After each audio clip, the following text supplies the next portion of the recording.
Tonight, we are honored to welcome a legendary and beloved personality to our program. Throughout the 26-year run of his hit show Donahue, which set the benchmark for all daytime TV talk shows that followed, tens of millions of viewers were captivated by his insatiable curiosity, probing analysis, and deep compassion.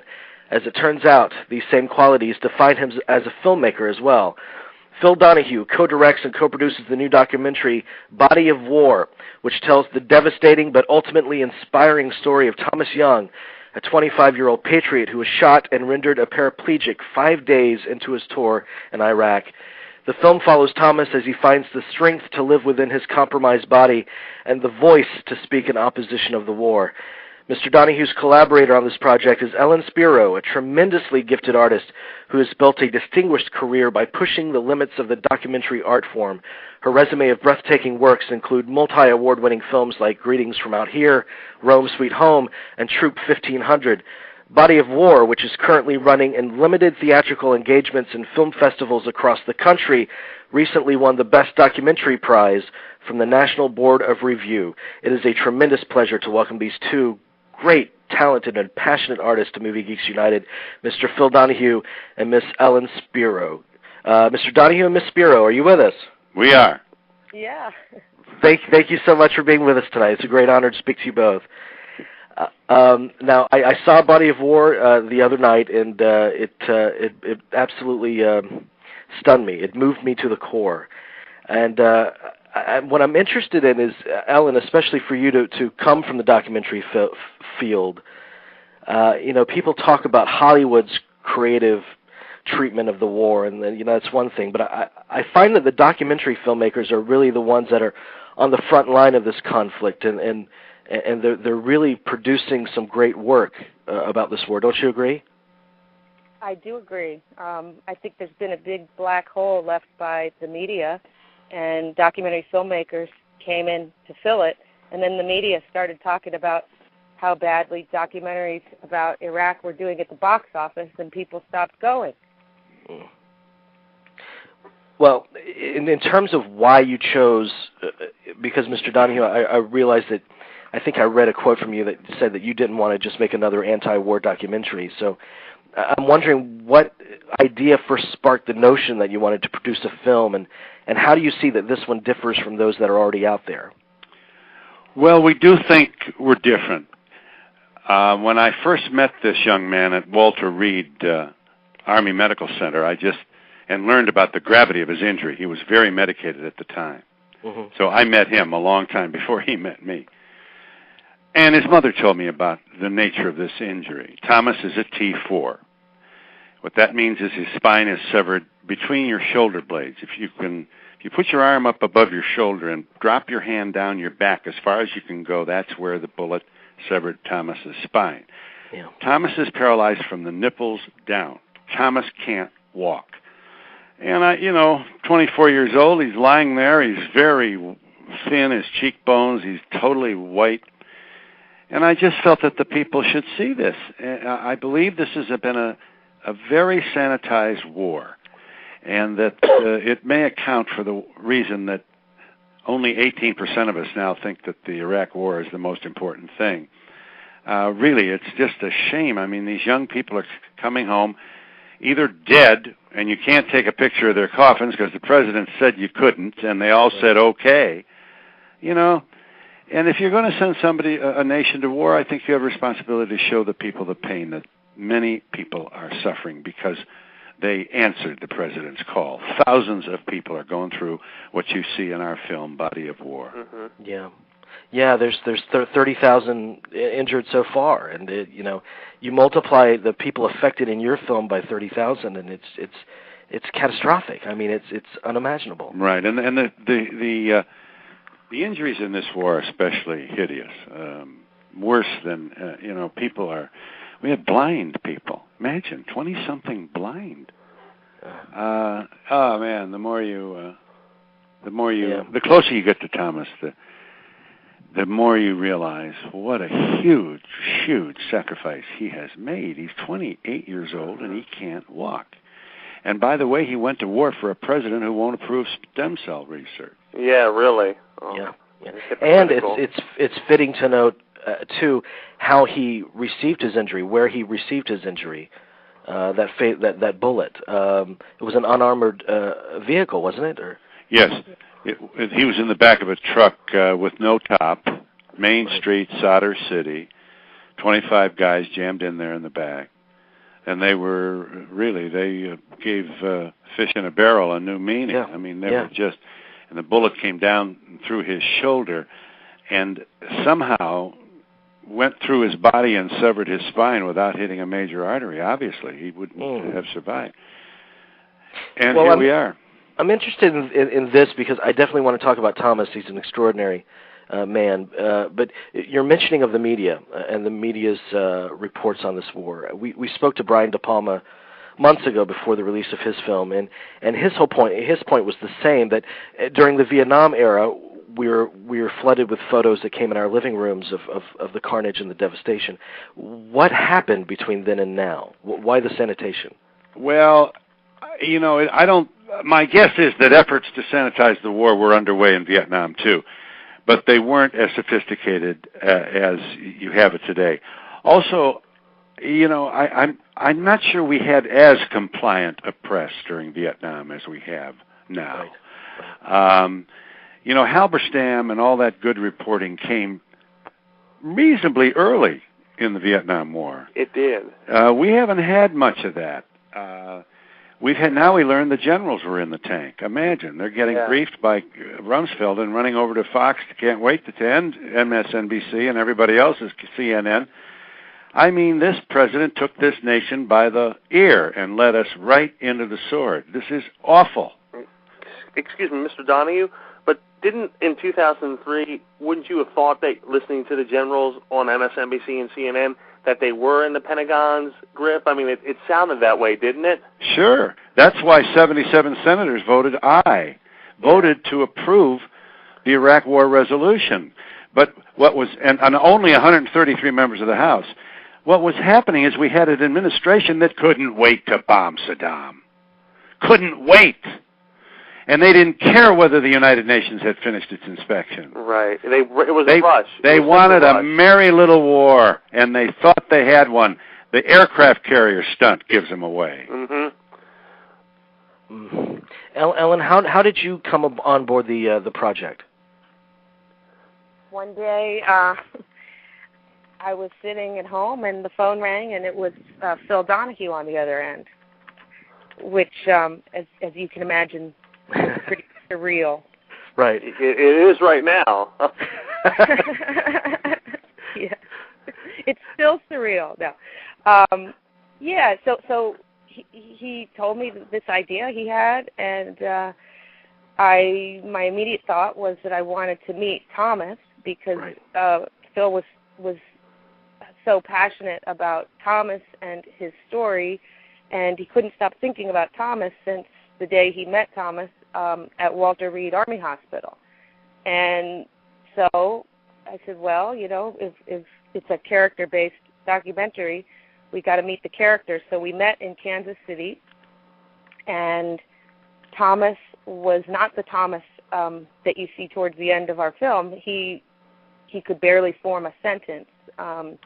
He was all drugged up, which is how the VA treated most of his injuries, was to prescribe lots of medications, including morphine. But he did manage to crack me up. And one of the things he said that day was, I was asking him just about his experiences, and he said soldiers voting for President Bush are like chickens voting for Colonel Sanders. I do have a question for the chat room. He never let up. Whenever things get too serious, Thomas makes sure that everybody gets to laugh. Absolutely, yeah. He's remarkable. Jerry, you had a question from the chat room. Yeah, because we had gotten onto the topic of Thomas. What is Thomas's view on his injury and his view of the war now? That was one question I got regarding Thomas. Yes. I think he is adapting to his injury, which has been, I can't even imagine how challenging that is. To suddenly at in your mid-20s lose everything from your chest down and have to adapt. And our film shows that process, in addition to his consciousness evolving and him becoming this new person. You know, he came as close to death as a person can come, and he kind of comes back to life through our film, and even more so now because he's really doing some interesting things now, including having executive produced an album with Eddie Vedder with 30 artists on it. And he's writing for Billboard magazine, traveling around with rock stars. He's writing a book on his experiences too, isn't he? Yeah, I think that's going to come from a collection of the blog essays that he's doing for Billboard, in addition to new material. So what was his, when you approached him and said, expressed interest in making a film about his struggles, what were his directions? What did he want from this film? Well, Thomas, at certain points, he started telling me what to do, which, you know, kind of rubbed me the wrong way at first. And then I thought, wait a minute. You know, he is the director of his own life, right? And he has a part in the creative process. So he started coming up with ideas, and we would play around with them, and several of them are in the film. So I'm wondering how the co-directing works. How were were you? So are we. We're wondering how this works. Were you shooting most of the time, Ellen, and Mr. Donahue? Were you seeing the footage and editing it, or how did that divvy up? That's what happened. And I was impressed immediately. I mean, it was really the material that she brought back was just.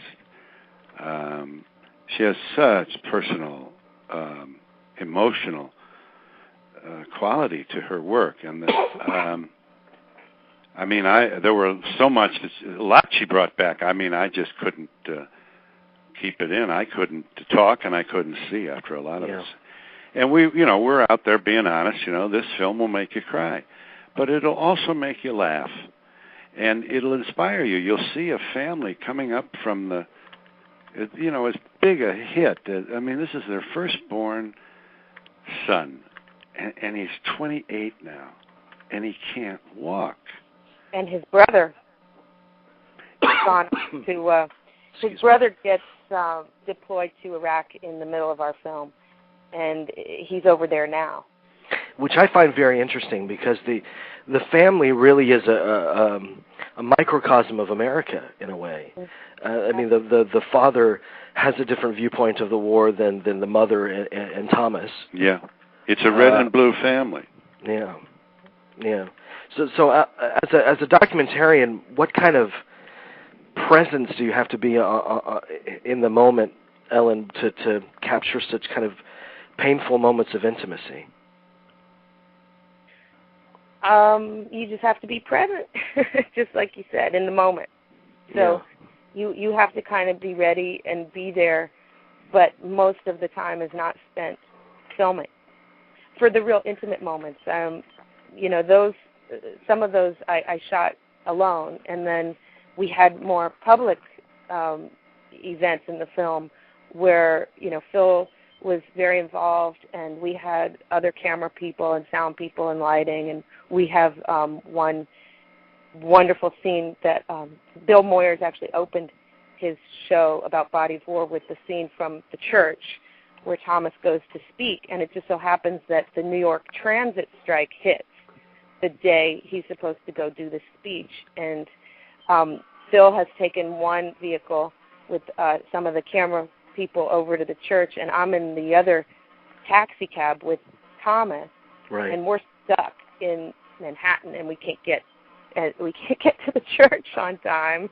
And Ellen is in the right front seat of the taxi, right, and shoots one of the best scenes in our movie.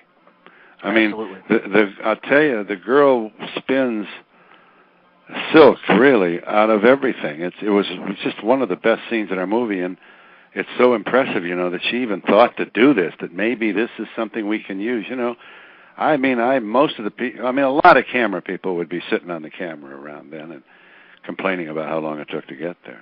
Right.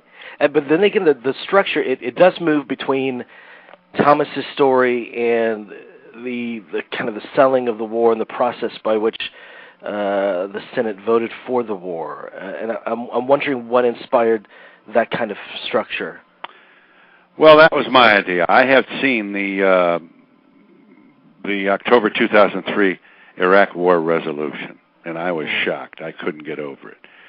It was essentially a superficial, bumper sticker debate in which several of the members of the House and the Senate took the White House talking points and actually read them verbatim from the floor. A smoking gun can become a mushroom cloud. The fear campaign was underway by the White House. This is 3 weeks before an election. This is October 2002.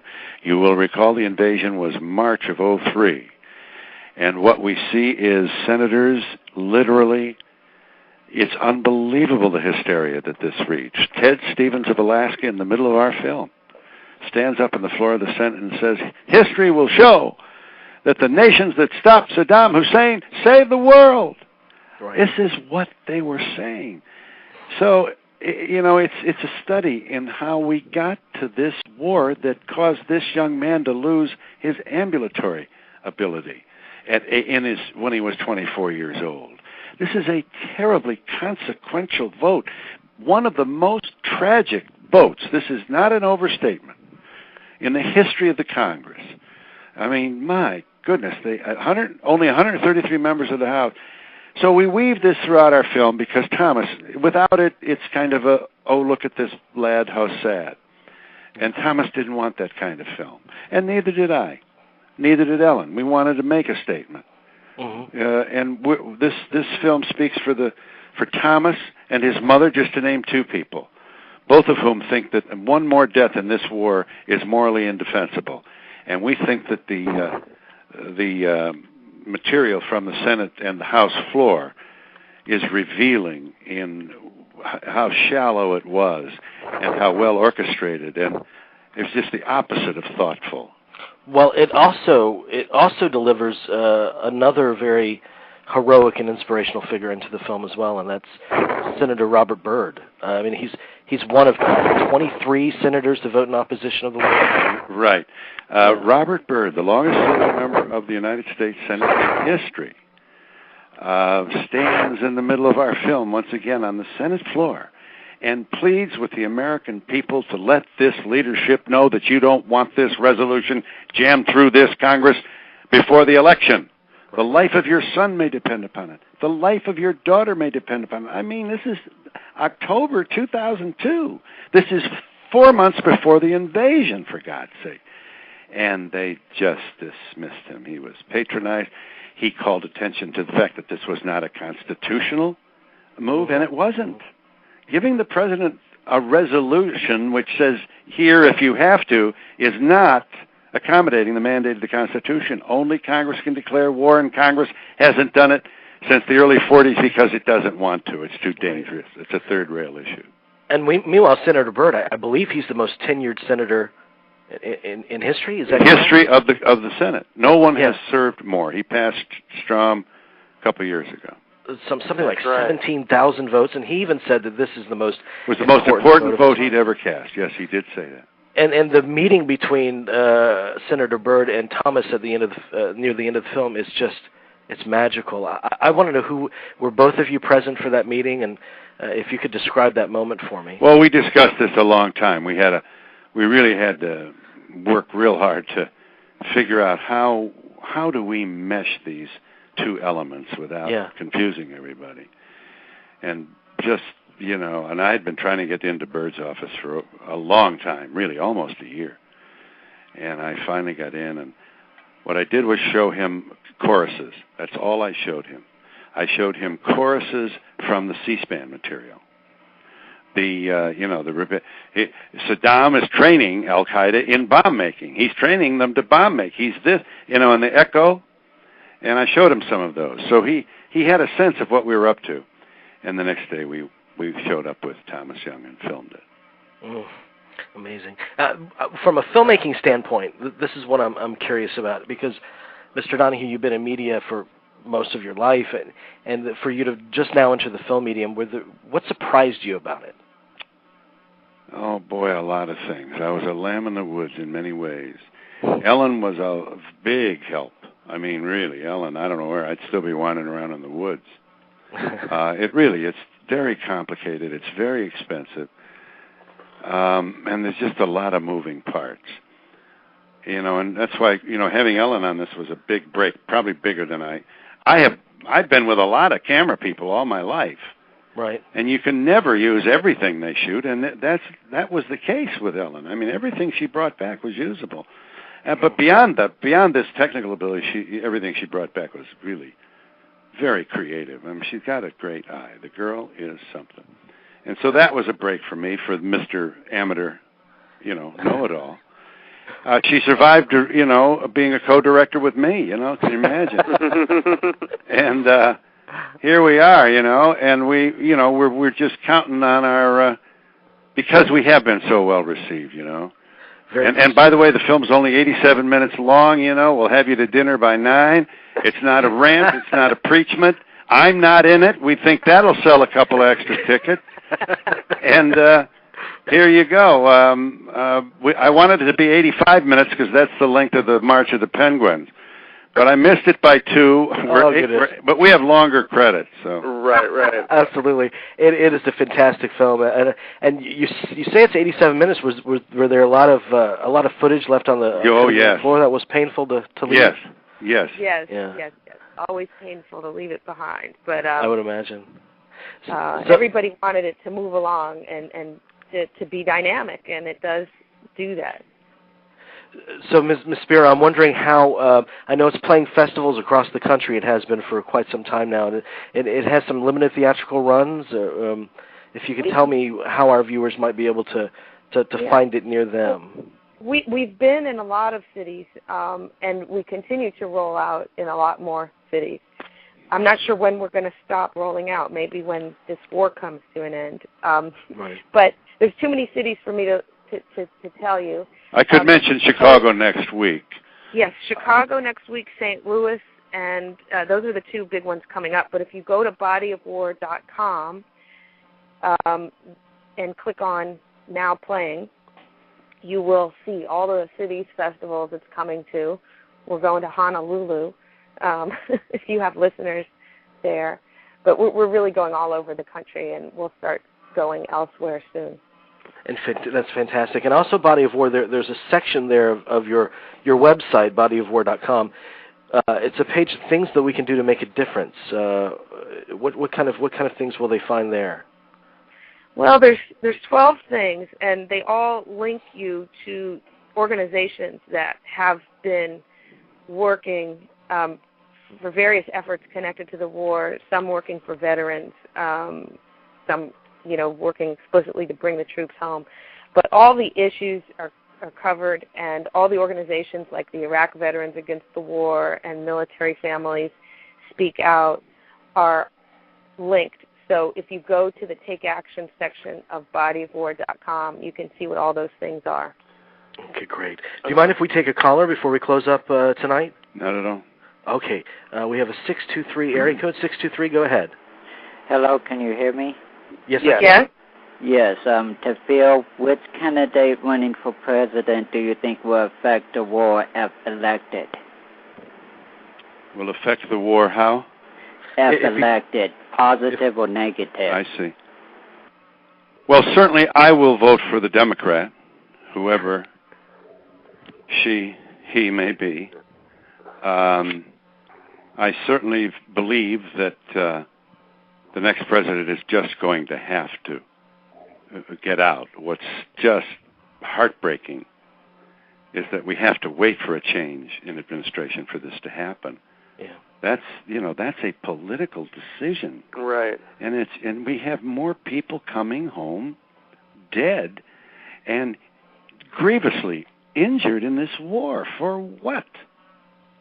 I mean, can you imagine those 2 uniformed officers coming up your front porch today, mothers look out the window and they faint. This is what is happening. For this war against a country that had none of this stuff, that didn't attack us on 9/11, repeat, did not have anything to do with 9/11? Yeah. Excuse me. Jerry, go ahead. I have a question from Daniel Moon in the chat room, and he would like to know where the profits from the film are going. Well, as I announced early on, I will accept no profits from this film. Thomas has already, Ellen talked about his album a little bit ago, and mentioned that, Ellen, the Sire Records deal. Right. Yeah, well, Sire Records put out an album that Thomas Young curated, also called Body of War, and they offered Thomas $100,000. And Thomas, being Thomas, didn't take it and said that he wanted all the money to go to the Iraq veterans against the war. Right. And then profits from our film, should there be any, would go to Thomas. Okay. Fantastic. One more caller. I believe this is our DVD correspondent, actually, Aaron. Aaron, is this you? Did you have a question? I do have a question. Go ahead. Hello, Mr. Donahue, Mr. Hi. Burroughs. Hi. How you doing? I have a question, Mr. Donahue, just to broaden kind of this political spectrum just a little, and also to tie in with a little bit, I guess, if you don't mind the word, your legacy, in that, yes, this is your first film, but obviously ever since, beginning of your show, you've been dealing with political issues. My father was an air traffic controller up till 81, and I remember him telling me stories when you had the controllers on your show back in around that time during the strike, and you were one of the few outlets who were actually supporting the strike, which was a big deal. And I'm curious because I'm all about film preservation and preservation of history. I'm curious if you've had any thought of doing something similar to what Charlie Rose has done, of putting your shows online. And well, thank you for that suggestion. I remember the Patco story very well. And it's still relevant to this day, even with American Airlines. People may not think, people may not even remember the air traffic controller strike, but this recent American Airlines fiasco is totally tied in can be traced back all the way to the Patco thing. You mean the maintenance fiasco? Yeah, all this maintenance. I mean, this was stuff that the unions were telling people a long time ago. What I remember about Patco was the arrogance and the dismissing behavior of Reagan. Reagan came down from on high and put his jackboot right on the neck of Patco, and he really isolated them. And I thought it was a sneak attack, and labor was on its back anyway. And, I never crossed a picket line myself. If you think I'm bragging, I am. So I remember those days very much. I'm not sure your question was. His question was about concerning your personal legacy of shows. Universal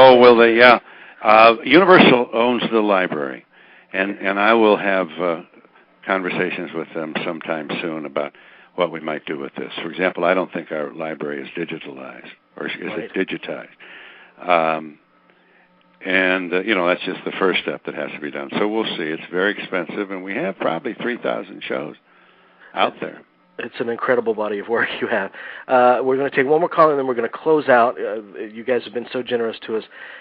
We have a 702 area code. Go right ahead.